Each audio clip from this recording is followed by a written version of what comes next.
Hey everybody, just want to do a quick video for you here. So this is what I was talking about in the live yesterday. So I was able to purchase these two tape recorders, an Electra. This is a TC501, and this is a Concord sound camera.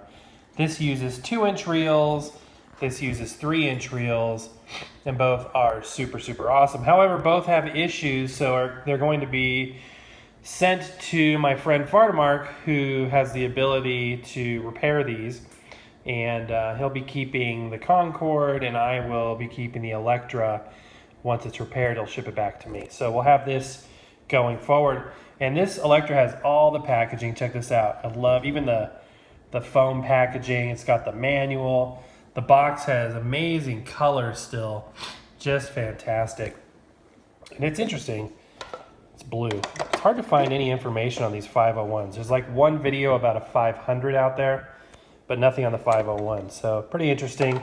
It is rim drive, so you can see the little motor spindle actually spins this rubber on the back of these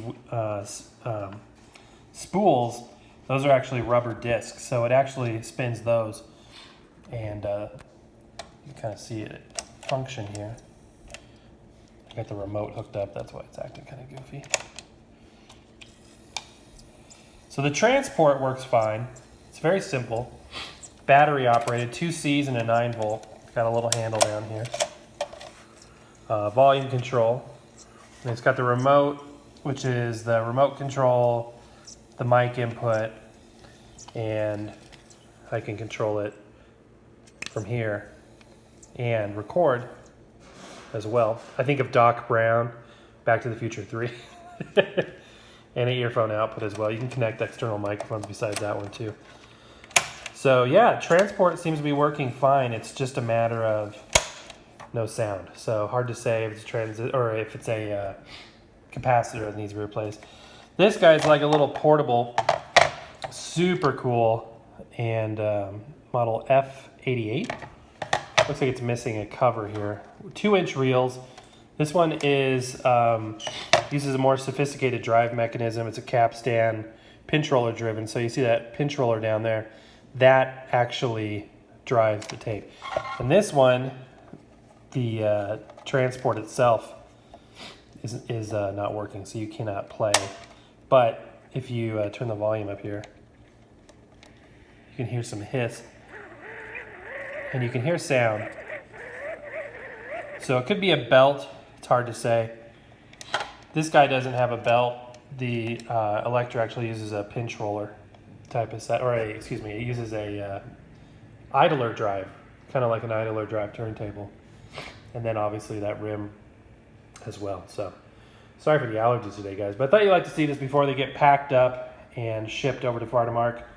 He's an expert at fixing these, so he is going to take a crack at it, and but still cool. I mean, these are really cool devices. I'm looking forward to having them. The rim drives apparently will slow down as they advance. So when you play back a tape, you kind of have to play back on the same machine, whereas the pinch roller driven devices have a more consistent speed, and you're able to play those tapes back on anything. So, but for my purposes, which is just to make little fun recordings and stuff, this should work just fine. So, and cosmetically, it's gorgeous. So, anyway, that's it for today, guys. Well, actually, I have a couple videos for today, actually. So, but I wanted to show you that and let you know what we got. It was hard to this guy was hard to meet up with yesterday, so but we did get it squared away, and we own him now, so that's good. Hope you guys are having a great day. Whatever you're looking for, whatever your adventures are, I hope they go well, and we will see you later today because I got one more video coming.